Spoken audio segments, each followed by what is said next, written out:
கர்த்தருடைய பரிசுத்தமுள்ள நாமத்திற்கு ஸ்தோத்திரம். இன்றைய நாள் என் கர்த்தருடைய வார்த்தையாக 1 சாமுவேல் 18வது அதிகாரம் 7வது வசனம். அந்த ஸ்திரீகள் ஆடி பாடுகையில் சவுல் கொன்றது 1000, தாவீது கொன்றது 10000 என்று முறையாக பாடினார்கள். இந்த இடத்துல தாவீதினுடைய வெற்றியை இந்த மக்கள் வெளிப்படும்படியாக அந்த ஸ்திரீகள் ஆடி பாடுகிறார்கள். சவுலையும் தாவீதையும் அந்த இடத்துல ஒப்பிட்டு பேச ஆரம்பிக்கிறார்கள். என்ன கிருமையானவர்களை, சவுல் பராக்கிரமசாலி, யுத்த வீரன், அவன் கொன்றது 1000. ஆனால் தாவீதோ சிறியவன், எளியவன், வயதில் சிறியவன், ஆனால் அவன் கொன்றது 10000 என்று சொல்லி பாடுகிறார். இந்த வார்த்தை சவுல் கேட்கிற பொழுது அவன் விசனம் அடைகிறான் என்று பின்பதாக உள்ள வசனங்கள் சொல்லுகிறது. ஏன் தாவீது கொன்றது 10000? தாவீதோடு கூட தேவனாகிய கர்த்தர் இருந்தார்.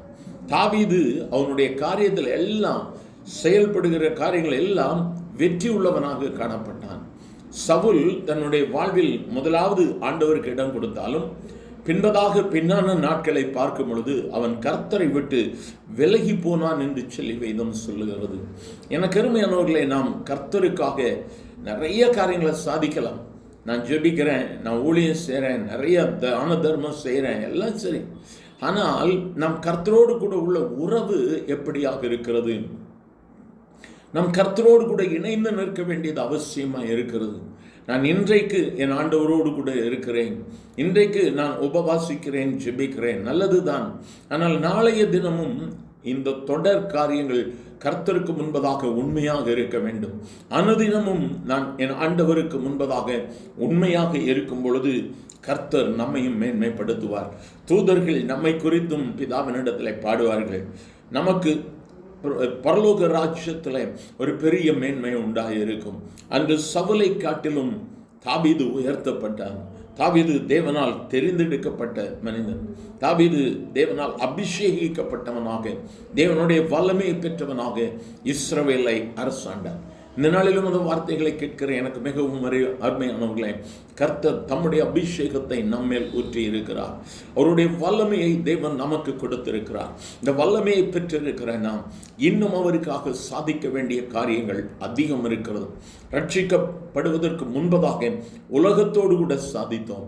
ஆனால் ரட்சிக்கப்பட்ட பின்பதாக கிறிஸ்துவோடு, பரிசுத்த ஆவியானவரோடு நாம் சாதிக்க வேண்டிய காரியங்கள் இன்னும் அநேகம் இருக்கிறது. இன்றும் கர்த்தரதை என்னிடத்தில் விரும்புகிறார். நம்மை ஆண்டவருக்கு ஒப்பு கொடுக்கலாமா? இந்த இடத்துல வேதம் சொன்னவனமாக தாவீது கொன்றது 10000. இன்று என்னை கொண்டு கர்த்தர் 10000ங்களை அவர் அண்டை திசை திருப்ப விரும்புகிறார். நம்மை ஆண்டவருக்கு நேராக ஒப்பு கொடுக்கலாமா? எங்கள் அன்பின் ஆண்டவரே, ஆசீர்வதிக்கப்பட்ட இந்த காலை வேளைக்காக நன்றி. எங்களுக்குள்ளாக இருக்கக்கூடிய பலன் குறைவாக இருந்தாலும் கேட்கிற ஒவ்வொருவரையும் கர்த்தர் இந்த வேளையில பலப்படுத்தும் ஆண்டவரே. உம்முடைய வல்லமை இரட்டிப்பாக இறங்கட்டும் ஆண்டவரே, பன்மடங்காக இறங்கட்டும் ஆண்டவரே.